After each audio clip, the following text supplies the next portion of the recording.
Good evening, everyone. 11:30 p.m. Mountain Standard Time in Boulder, Colorado, November 23rd, 2013. It's late, so I'm just going to breeze through this video because I lost the original one I did earlier today when my video editing program crashed. I have to get a new one. I'm using some free thing on the internet, so ugh. But anyway, I am excited to share my experience of Saturn return because I'm having one myself, and that's what's prompting this video. Saturn return is one of the more important transits and cycles of our lifetime, so let me explain a little bit about what it is first. Saturn in classical astrology was the outermost planet that created the boundary, if you will, with its orbit of our solar system. Now, as above, so below. Our natal chart is representative of our energetic pattern, which is our inner solar system, and how it vibrates with the outer solar system is largely what astrology studies, because to know thyself is one of the fundamental esoteric principles of growth and spiritual enlightenment. So, before Uranus, Pluto, and Neptune were discovered, I'm going to be giddy because it's just too late at night. Saturn was the outer boundary, and so it represents the limitations of our third dimensional reality. So we are eternal, unlimited, boundless spirit, having this experience in this form, which is very limited. We have to feed ourselves, we have to take care of ourselves, we can't just twinkle our nose and be on the other side of the world. And so our body is an example of the Saturnian limitation and boundaries of third dimensional reality. Our entire planet is third dimensional reality, is very bound by time and space, and this is what Saturn rules.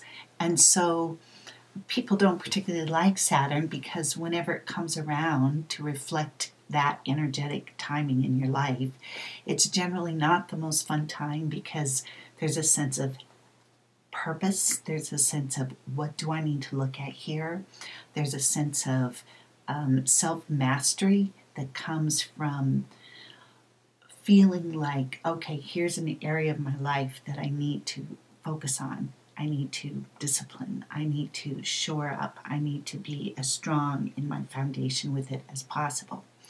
And so that's the main function of Saturn as I see it. Saturn is our teacher, our master teacher. And once we master third dimensional reality, of which Saturn teaches us, then we can jump out into the multidimensional realities of Uranus, Neptune, Pluto, Kuiper Belt, all of the millions of exciting new dwarf planets that we're going to be finding in the near future. But first, this is the basis of it. Okay, so Saturn is serious. It focuses our attention. It always feels like, there's more to learn, there's more to figure out. It always feels like I've got to take this seriously. And so where Saturn falls in your natal chart, it's a complicated picture because Saturn has a sign that it's in. It's got a house that it's in. It aspects different planets and has dialogue and interplay with different aspects of your personality for the rest of your life that you're limited and bound by relative to those Saturnian lessons that we came in to master. And it has a lot to do with responsibility. It has a lot to do with karma. So it can be a serious time. Saturn is always related to death of some sort. It could be metaphorical, it could be real. It's usually an ending of something and a beginning of something new. And so when you have a Saturn return, that means Saturn has gone once completely around the sun from that moment of your birth. So it comes back to the exact point it was when you were born. Now, for some people, that Saturn return is just a week or 4 or 5 days. Other people, it can be 8 or 9 months if Saturn goes retrograde back and forth over that degree. And it happens once every 29 and a half years. So the first one is when you're about 29 years old.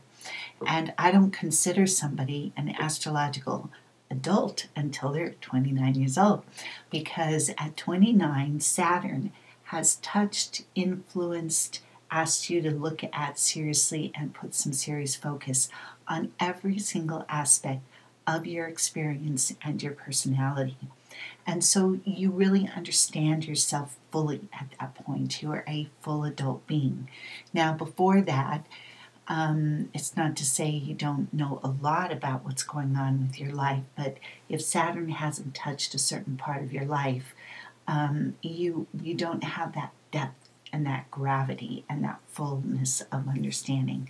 So at 29, it can be easy or it can be hard, because if you're still hanging on to immature things that belong to the cycle of your youth, then that comes up for you to review.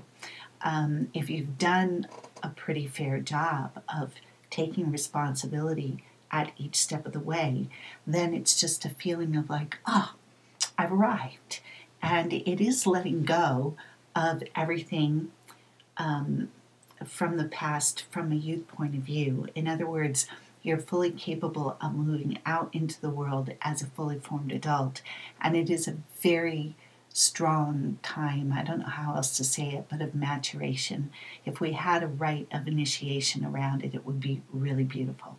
So, but we don't. So most people, for example, if they got married when they're in the mid-20s, it could come up for review around that time, because everything comes up for review, and anything that needs to be cut ties with, like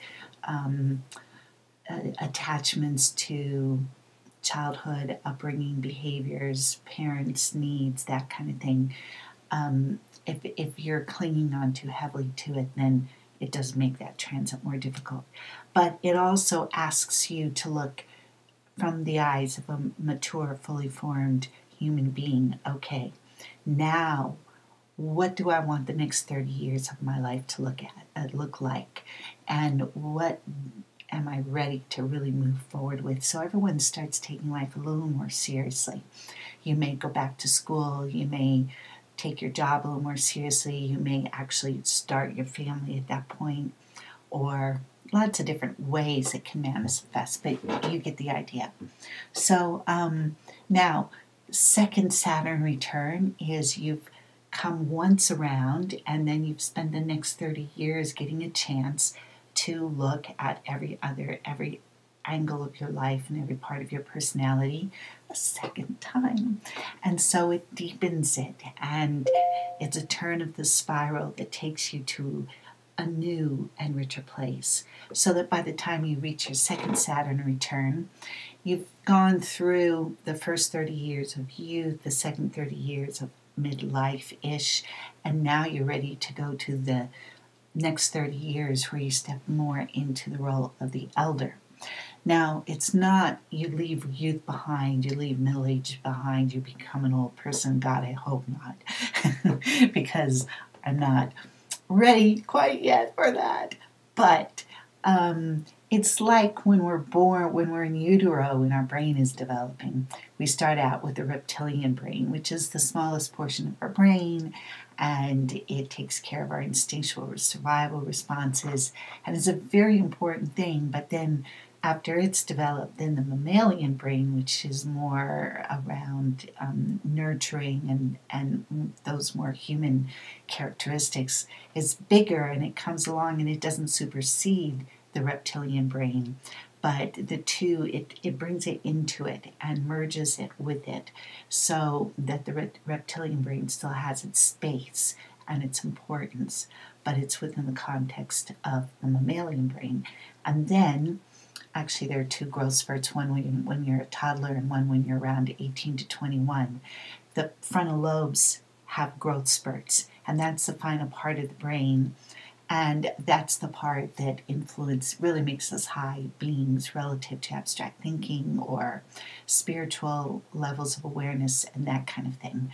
So if somebody gets arrested for whatever reason in their development of the reptilian or the mammalian brain, they may stay in that fight or flight mode, or they may stay in that let's just have a big family mode, or they may really move into the highest aspects of the higher brain. Now, in this society where we kick kids out at 18, right as the final growth spurt is happening with that prefrontal lobe development, you can get arrested and not actually fully develop that. So it's a danger, and it's a sensitive time. So that's another reason to be gentle through the 20s, because the growth spurt of the higher brain goes, now they're thinking all the way through up to 26. And then Dan Millman is fond of saying the 20s are the trying 20s, meaning try a little bit of this, try a little bit of that. And then by the time you get to 30, you really have a good idea of where you want to push forward with in a mature and committed way. Take the responsibility for the next 30 years. So I don't even know why I went into all of that. I sort of got off track, but I know. So you've got the stage of your youth, you've got the stage of the middle career, home, middle life ambitions, and then you don't throw them away, but they build on each other and they become part of each other and they incorporate. And then you move into bringing all of that wisdom and experience and the growth and maturity to the last 30 years of your life, which is what the second Saturn return signifies. So first and second Saturn return signify an end of a cycle and a beginning of a new. So that's where the issues and the challenges come with people if they're not clear about this new turn in the cycle of time and karma and responsibility and emotional and intellectual and physical maturation. I know a lot of people have gone through their second Saturn returns and it's been hard. So I was expecting mine to be really hard because I have a very intense Saturn, and it hasn't been because, well, I won't say it's been completely wine and roses, but especially the last 2 or 3 weeks with Mercury retrograde in Scorpio and the North Node in Scorpio, some of us who are doing our work have really been down to Hades and back, because Scorpio is a very deep emotional signature. And Saturn in Scorpio, especially Saturn in Scorpio retrograde, is looking at the deepest level of emotional wounding that needs to be recognized, that needs to be cleared, transmuted. That's what Scorpio energy does. And the result being you have the freedom that comes with empowerment of having gone down to the deepest, darkest places and come out the other side. It's late. You get the idea though.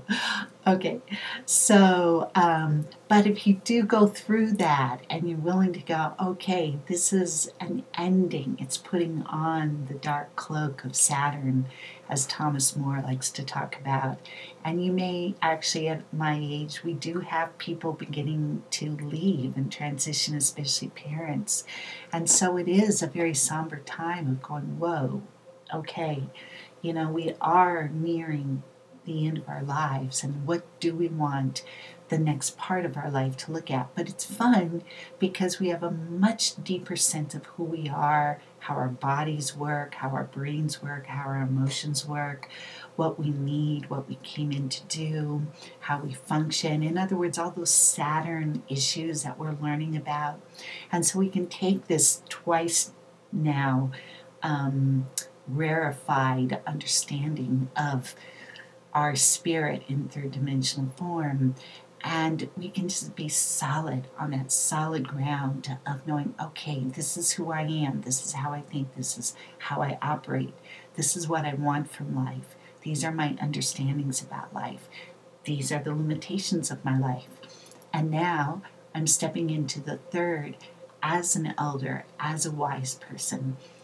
You can still twinkle as a child, and you can still flirt as a middle-aged person, but you also take the responsibility of going, this is what I know and this is what I have to offer. So it's freeing. I don't know how else to say it, because it's empowering, because most of us just don't care anymore. We don't care what people think. We speak our truth without